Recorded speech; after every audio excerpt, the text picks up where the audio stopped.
Morning. అందరూ ఎలా ఉన్నారు? నేనైతే చాలా బాగున్నాను.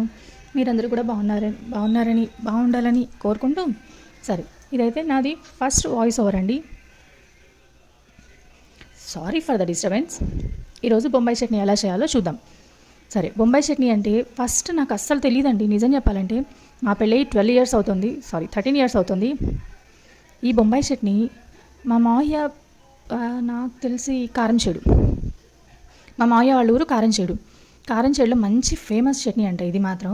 మా మావయ్య పొద్దున్న లేచి అయితే దోశలోకి బొంబాయి చట్నీ, ఇడ్లీలోకి బొంబాయి చట్నీ, ఉప్మాలోకి కూడా బొంబాయి చట్నీ అండి. కానీ ఈ మూడిట్లోకి బొంబాయి చట్నీ కాంబినేషన్ అంటే సూపర్ ఉంటుంది. ఏందిరా నీ బొంబాయి చట్నీ గోల, సూటిగా సుత్తి లేకుండా చెప్పు అంటారా? టు బీ ఫ్రాంక్ చెప్తున్నాను. ఫస్ట్ అయితే మా పెళ్ళయి వచ్చిన 2-3 రోజులకి ఇక్కడ దోశలోకి బొంబాయి చట్నీ వేసి పెట్టారు. కాకపోతే అది పొద్దునెప్పుడో చేసిందనమాట. మేము తినేసరికి చల్లగా అయిపోయింది. మేము టెంపుల్కి వెళ్ళేసి వచ్చి తిన్నాము. సో 11-10 అయ్యేసరికి అట్లా అది చల్లారిపోయింది.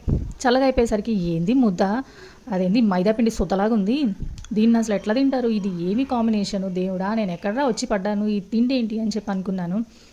కానీ నేను చేయడం నేర్చుకున్న తర్వాత బొంబాయి చట్నీ విలువ చాలా బాగా తెలిసిందండి. అందరూ దాంట్లోకి ఉల్లిపాయ వేస్తారు, టమోటా వేస్తారు, అదేస్తారు, ఇది వేస్తారు. ఇదంతా కాదండి. జస్ట్ వీడియోలో నేను చూపించిన విధంగా ఒక్క సింగిల్ టైం ట్రై చేసి చూడండి. వాహ్ అనకపోతే అప్పుడు మీ ఇష్టం చేసుకోండి. ఓకేనా? మీకు ఎలా నచ్చితే అలా చేసుకోండి. కానీ ఇలా అయితే ట్రై చేసి చూడండి. అందులో ఏమి వేయొద్దు, ఉల్లిపాయ వేయొద్దు, టమోటా వేయొద్దు, ఏమి వేయొద్దు. జస్ట్ తిరుగుమాత వేసేసి దాంట్లోకి శనగపిండిని బాగా లూజ్గా కలిపేసేసుకొని ఉండలు లేకుండా దాంట్లో వేసేసుకోండి. దాంట్లోకి 2 పచ్చిమిరపకాయలు, కొంచెం చింతపండు, తిరుగుమాతలోనే కొంచెం మెంతులు, కొంచెం ఇంగువ వేసేసుకోండి. అంతే. ఇంకా అంతకు మించి మీరు ఇంకేం వేయని అవసరం లేదు. కానీ మా బావగారికి ఎన్నిసార్లైనా టేస్ట్ చూపించినా కూడా అసలుకి కారం చేడులో తిన్న టేస్ట్ ఎవ్వరూ చేయలేరు. దాన్ని బీట్ చేయడానికి మీ వల్ల కాదు అని చెప్పేసి అంటారు. ఏదో ఒక రోజు దాన్ని బీట్ చేయాలని కంకణం కట్టుకొని కూర్చున్నాను. కంకణం అంటే మళ్ళీ అది ఎక్కడుంది చూపించమనిరు. సారీ అండి, అలా ఫ్లోలో వచ్చేస్తూ ఉంటాయి కొన్ని ఆణిముత్యాలు. మీరు తీసుకుంటూ ఉండాల్సిందే.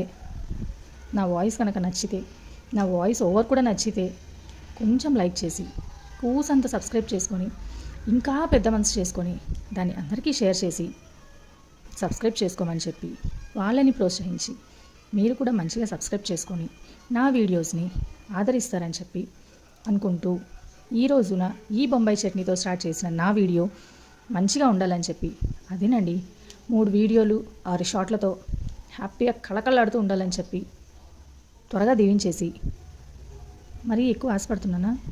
పర్లేదండి, మనిషి బతికేదే ఆశ మీద. ఆశ లేకపోతే మనిషి లేడు. అవునా కాదంటారా? ఓకే అండి, బాయ్ బాయ్.